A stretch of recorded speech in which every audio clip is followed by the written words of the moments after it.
Bonjour à tous, merci d'être venus à cette soirée porte ouverte à distance. Moi, je suis Lucie Petit, je suis responsable du M2IF pour l'enseignement en présentiel et je m'occupe aussi du M1 pour l'enseignement en présentiel. Dans un premier temps, Nathalie Senam va vous faire une présentation de la faculté PsyCEF et ensuite elle vous présentera aussi la spécificité d'une partie du département sciences de l'éducation et de la formation qui se trouve sur le campus Cité Scientifique où nous dispensons nos cours en présentiel et où se trouvent aussi les bureaux des enseignants qui s'occupent de la formation d'adultes. Donc, Nathalie, c'est à toi. Oui. Il est possible que vous ayez découvert notre offre de formation avant le mois de septembre. Et dans ce cas-là, vous avez certainement entendu évoquer le département sciences de l'éducation et de la formation des adultes, sous l'acronyme en fait CEFA. Voilà. Aujourd'hui, on a changé en fait de cadre. L'université a engendré un processus de fusion et vous n'entendrez plus beaucoup, en tout cas parler du CEFA, puisque depuis septembre 2021, le département CEFA s'est rapproché de deux autres entités pour former la faculté PsyCEF. Donc maintenant, le terme de ralliement, c'est plutôt PsyCEF que CEFA. Donc, le site PsyCEF est accessible depuis quelques semaines et c'est désormais avec ce mot-clé c'est ce mot-clé qui va vous permettre de nous retrouver. Alors, la faculté PsyCEF, c'est 5000 étudiants encadrés par 130 enseignants-chercheurs et enseignants également. Donc, c'est une autre dimension et cette nouvelle composante, en fait, résulte de la fusion de trois entités, donc le département de psychologie, le département sciences de l'éducation et de la formation sur le campus Pont-de-Bois et le département ex-CEFA. Le département CEFA se trouve sur le campus Cité Scientifique, le département CEF se trouvait sur le campus Pont-de-Bois. Voilà, avec la fusion, nous restons sur nos campus de rattachement de l'année dernière. Pour vous, pas de grosses différences. On fait tous partie de la faculté PsyCEF. Il faut juste savoir que pour les formations présentielles que nous avons, en fait, pour laquelle vous êtes là ce soir, par exemple, le M2IF, si vous êtes en présentiel, les cours auront lieu sur le campus Cité Scientifique et non pas sur le campus Pont-de-Bois. Les bureaux, les locaux administratifs, les bureaux des enseignants et les bureaux des gestionnaires pédagogiques se trouvent également sur le campus Cité Scientifique. Alors, la faculté PsyCEF, elle est constituée de deux départements, donc le département de psychologie et donc le département sciences de l'éducation qui a permis de fusionner les deux départements. CEF et CEFA, c'est un petit peu compliqué, mais c'est comme ça.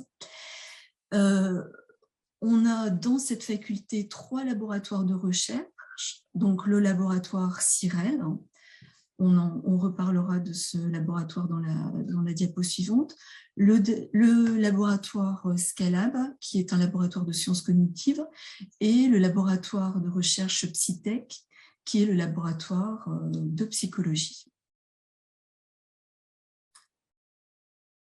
On va maintenant entrer dans le détail du département sciences de l'éducation et de la formation et observer plutôt ce qu'il se passe côté Cité Scientifique, qui est spécialisée dans la formation d'adultes.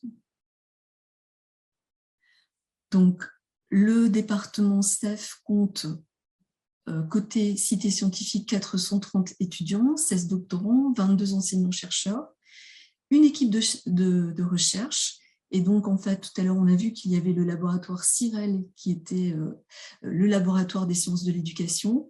Et en formation d'adultes, nous avons une équipe de recherche du laboratoire CIREL qui s'appelle l'équipe Trigone, qui s'intéresse plus particulièrement au champ de la recherche en formation des adultes. Il y a également une publication universitaire qui s'appelle Transformation, vous pouvez aller la consulter en ligne. Et il y a également un pôle ingénierie pédagogique de la faculté qui est là pour accompagner à la fois les enseignants et les étudiants dans la prise en main des formations et notamment des formations à distance. Au département CEF, Campus Cité Scientifique, donc vous l'avez bien compris, nous avons des parcours spécialisés en formation d'adultes. Donc il y a à la fois des licences et des masters en formation présentielle sur le Campus Cité Scientifique, des masters qui sont dispensés en formation à distance, donc le master IF qui sera présenté ce soir à 2 modalités, présentiel et distance. Et nous avons également une offre de formation en licence et en master, qu'on appelle décentralisée parce qu'elle est montée en partenariat en fait avec des partenaires du secteur agricole, automobile et du bâtiment. Il y a également une formation doctorale et un certificat universitaire, le CURFA. Donc c'est études, recherche et expertise en formation des adultes. Et nous avons également des diplômes universitaires, le DUFA, un diplôme universitaire de formation des adultes. On y entre avec c'est un équivalent Bac+2. Le DUREN, diplôme universitaire de recherche en éducation numérique, et le DU NUMEFA, donc diplôme universitaire numérique, enseignement et formation des adultes. Donc ces 2 DU sont accessibles dès lors que vous avez un master. Vous trouverez tout le détail de cette offre de formation sur le site PsyCEF et vous trouverez notamment un schéma qui reprend en fait l'ensemble de l'offre de formation à la fois du campus Cité Scientifique et du campus Pont-de-Bois.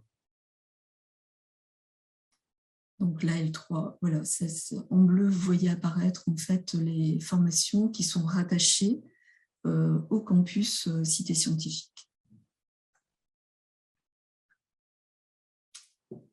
Je laisse la parole à Lucie. Merci Nathalie.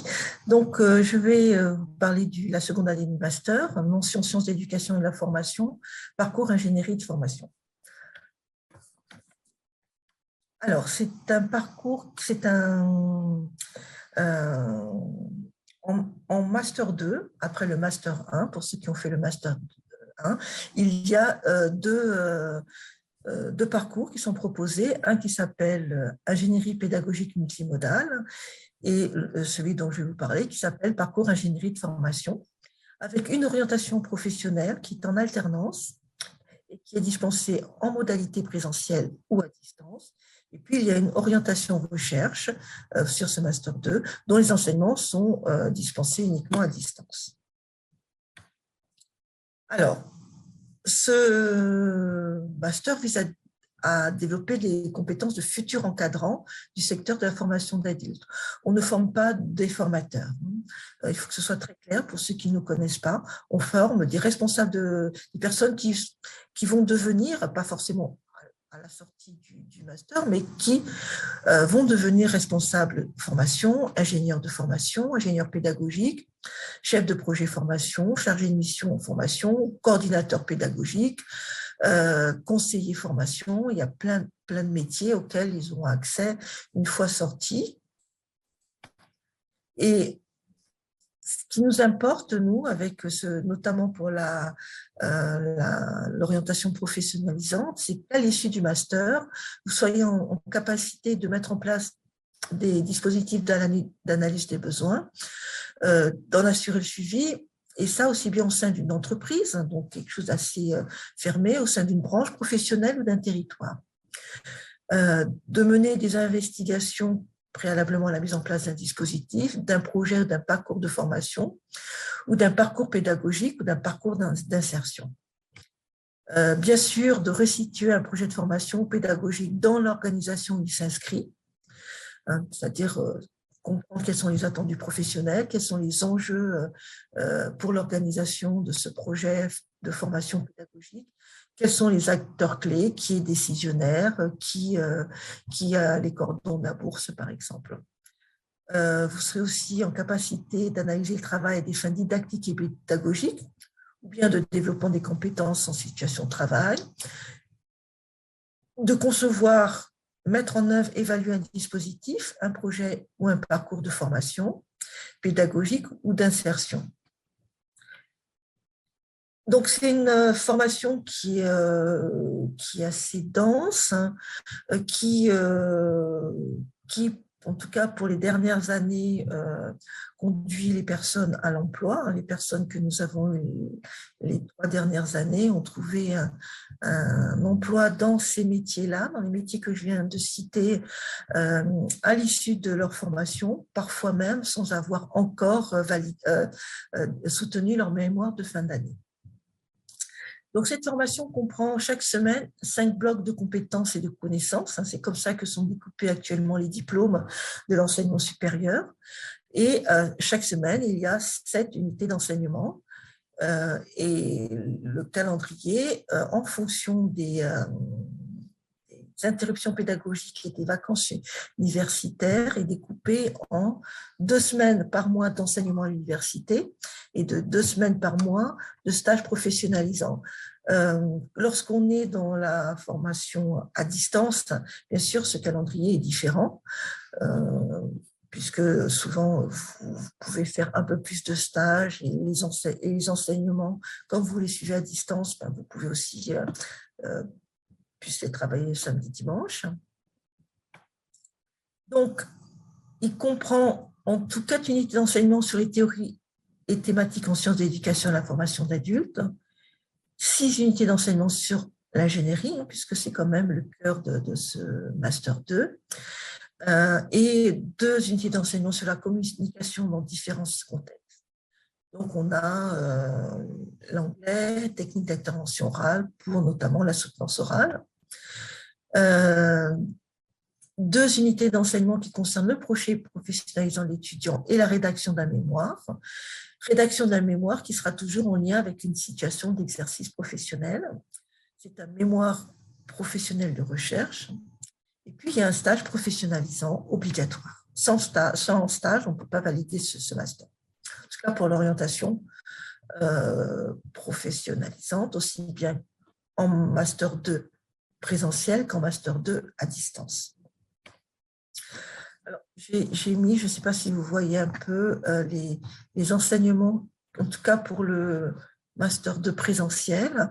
Donc, vous avez les blocs de connaissances et de compétences, le nom des unités d'enseignement, et puis ce qui est enseigné ici, et le nombre d'heures.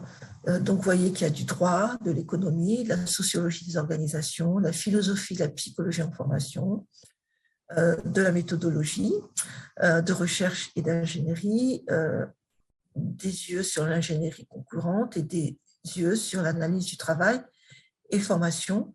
Et on retrouve cela au second semestre. Au second semestre, donc il y a toujours droit et économie, gestion de projet et audit, sociologie de l'évaluation et de la qualité, et puis il y a une UE qui est très importante et qui vous permettra d'une part d'avoir une soutenance orale de qualité et aussi de pouvoir, dans les métiers que vous allez exercer à l'issue du Master 2, de soutenir vos projets. On demande beaucoup aux organismes de formation de venir soutenir à l'oral, donc défendre à l'oral leurs projets ou leurs réponses à appel d'offres. Et donc, ces techniques d'intervention orale sont très importantes. Et puis, vous retrouvez aussi les ingénieries concurrentes et l'analyse du travail et formation. Vous avez aussi ce qui apparaît ici, donc EC1OR, orientation recherche, les cours qui sont donnés si vous préférez choisir une orientation recherche. Donc, c'est beaucoup d'épistémologie et de méthodologie. Alors, le stage. Donc, c'est un stage qui est important puisque ça va vous permettre d'avoir une expérience dans un domaine, pour certains qui est encore inconnu. C'est un stage à mission. Vous n'êtes pas en stage d'observation, vous n'êtes pas en stage de café photocopie. Vous allez avoir une vraie mission d'ingénierie de formation ou d'ingénierie pédagogique. Ce stage dure 65 jours, ça fait 455 heures. Et il se déroule de fin septembre à mi-mai. Et il se fait sous couvert d'une convention de stage classique, d'un contrat de professionnalisation pour ceux qui en ont déjà un ou qui souhaitent en avoir, ou pour ceux qui travaillent et qui veulent faire leur stage sur leur lieu de travail avec une convention de mission. Donc, il peut s'effectuer dans différents lieux, dans le service formation d'une entreprise publique, privée ou parapublique, dans une institution territoriale, comme un département ou éventuellement une région, dans un organisme de formation, dans un cabinet conseil ou dans toute structure dont la formation est une activité principale ou secondaire.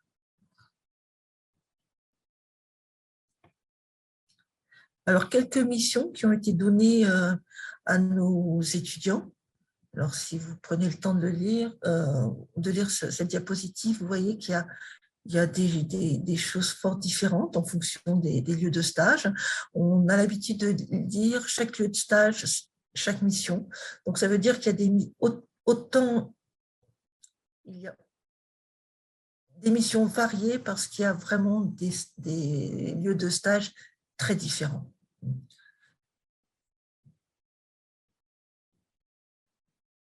Donc, chaque mission a son intérêt et chaque mission va vous permettre en tout cas, d'approcher l'ingénierie de formation ou l'ingénierie pédagogique.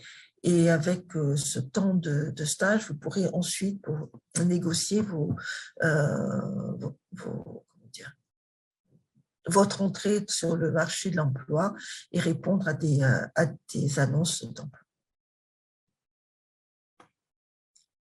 Alors, quelques titres de mémoire de master de IF, en tout cas pour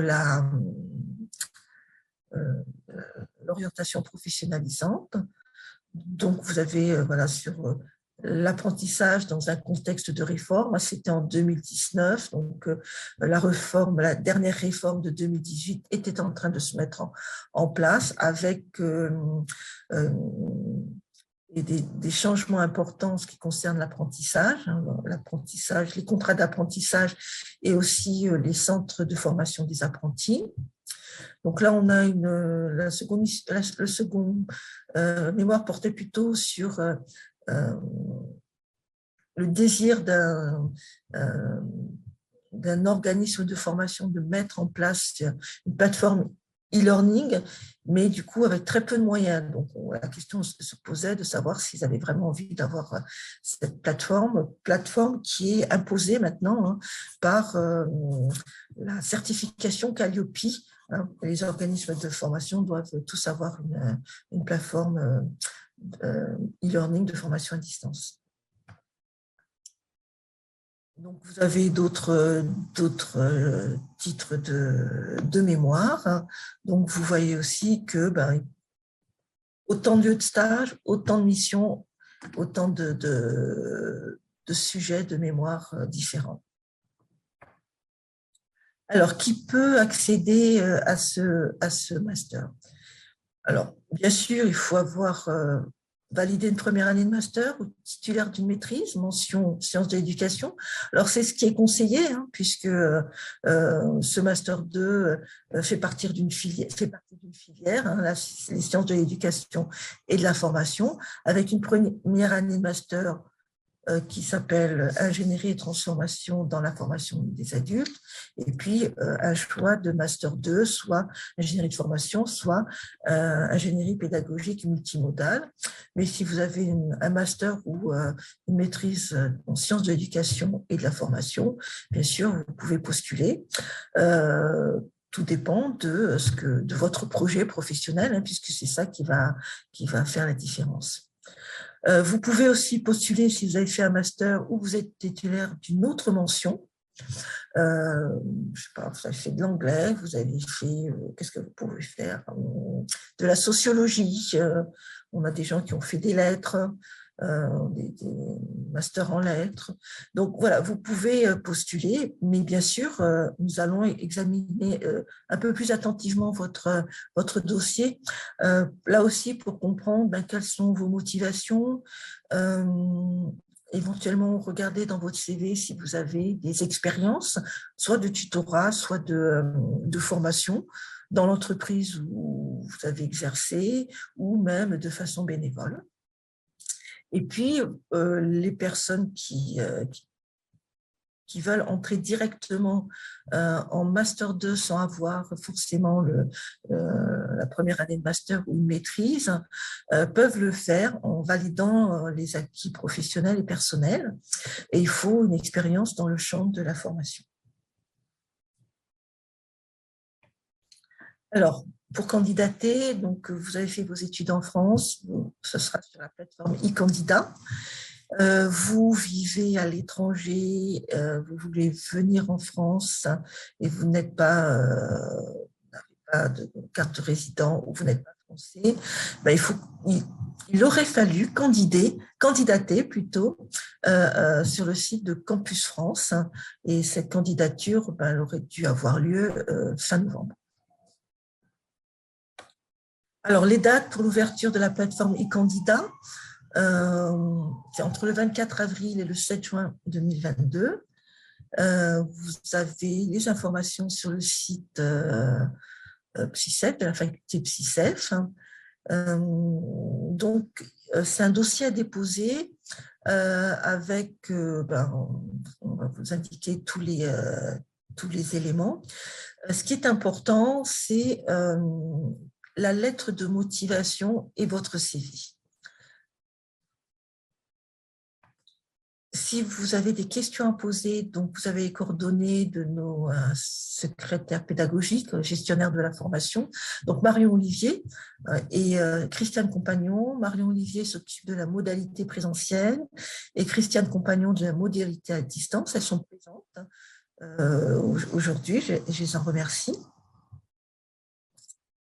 Et puis, pour les personnes qui vont bénéficier donc des fonds mutualisés et publics de la formation continue, soit c'est un congé de transition professionnelle, donc avec un CPF long, soit c'est un contrat de professionnalisation, soit c'est une personne qui est demandeur d'emploi et qui va être financée par Pôle emploi. Il faut contacter le mail formation-continue-psycef@uni-lille.fr pour que la personne qui s'en occupe, qui s'appelle Yamina Delplace, vous indique la marche à suivre, vous donne toutes les informations pour que vous puissiez, d'une part, déposer un dossier de candidature correct et qu'on comprenne, et aussi pour que vous puissiez faire les démarches auprès de vos financeurs.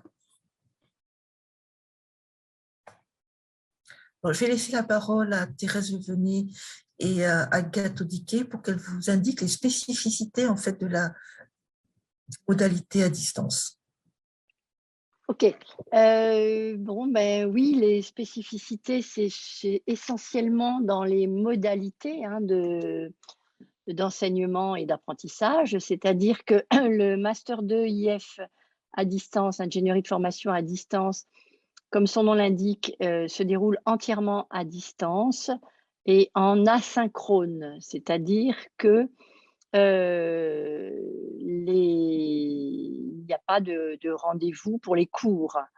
Donc, selon différentes modalités, dépôt de documents, dépôt de vidéos, dépôt d'exercices, d'activités diverses, sont faits sur la plateforme Moodle, qui est une plateforme d'enseignement à distance qui est la plateforme classique dans toutes les universités, mais bien sûr, à votre arrivée, on vous aide à vous familiariser avec cette plateforme, à vous y inscrire, etc.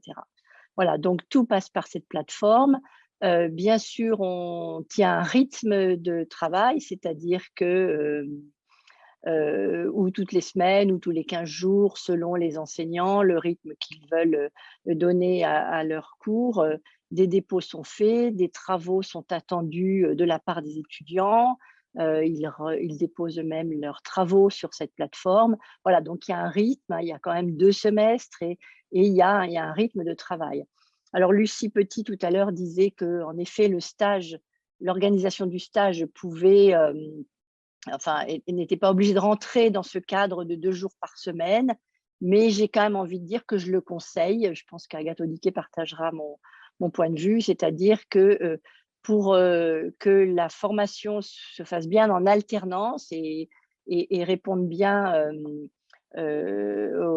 aux attendus et aux effets de l'alternance, il est très important que le stage se déroule régulièrement, chaque semaine, tout au long de l'année, de septembre à mai, avec peut-être parfois justement un peu plus de liberté parce qu'on est à distance, mais la distance ne signifie pas moins de travail. J'ai même envie de dire que peut-être ça en signifie davantage. En tout cas, c'est une modalité qui exige beaucoup d'autonomie, d'auto-organisation, qui est très exigeante. Alors, voilà, donc ça, c'est vraiment à savoir.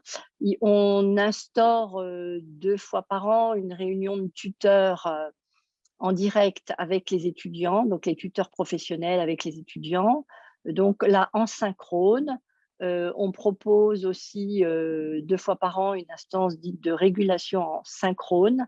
Donc là, les étudiants sont invités pour tous se rassembler. Certains enseignants à la marge peuvent proposer des rendez-vous en synchrone, mais ça n'est pas la modalité dominante, et loin de là. Et les accompagnements de mémoire se font avec les étudiants en visio, là sur rendez-vous. Agathe, est-ce que tu peux apporter des précisions, au moins sur le plan des modalités? Après, on rentrera dans le détail dans les salons, mais… Non, c'est surtout prévenir les étudiants que la formation à distance, c'est pas se mettre à distance de la formation, hein, voilà, parce qu'on a parfois des étudiants qui sont surpris de la masse de travail et qui s'en plaignent. Voilà, la formation à distance nécessite peut-être plus que pour le présentiel, le travail personnel, parce qu'en fait, comme il n'y a pas de cours de face-à-face pédagogique, chaque enseignant va demander à l'issue des séances de chaque séquence pédagogique, des travaux personnels à rendre, et donc il se chargera d'évaluer, alors soit noté, soit non noté. Mais en tout cas, la progression pédagogique va se faire à partir de justement de la correction des travaux rendus par les étudiants. Voilà, donc, comme le disait Thérèse, les étudiants qui sont à même de réussir dans ce parcours sont des étudiants qui sont prêts à beaucoup travailler, à beaucoup s'impliquer dans la formation et à être capables de mobiliser aussi une plateforme numérique, voilà, parce que ça demande aussi des compétences j'allais dire, informatiques. Voilà. Même si vous êtes briefé en début d'année, c'est quand même un outil qui n'est pas facile d'accès, voilà, qui demande un certain nombre de conditions aussi matérielles, d'équipement, de réseau, etc. etc.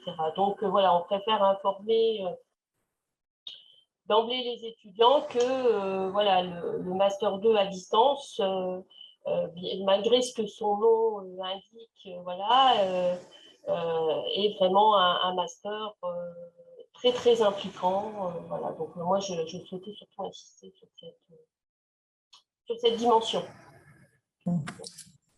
Okay. Alors, je voulais dire aussi que le master présentiel est aussi très, très chargé. Vous avez des semaines entières de cours, puis des semaines entières de stage. Il est encore plus chargé quand vous êtes à distance, parce que souvent, soit vous travaillez à côté, soit vous êtes en contrat de professionnalisation. Donc, ça veut dire que vous n'êtes pas disponible.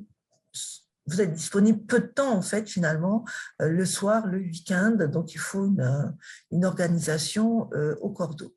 Je voulais aussi ajouter quelque chose sur la formation à distance. Elle est réservée aux personnes qui bénéficient des fonds mutualisés au public de la formation continue.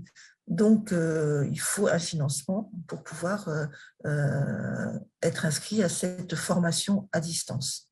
Ce qui n'est pas le cas pour la formation présentielle. Bien sûr, on a des personnes qui sont inscrites, qui sont demandeurs d'emploi, qui ont bénéficié d'un congé de transition professionnelle, mais nous accueillons aussi des personnes qui sont en formation initiale.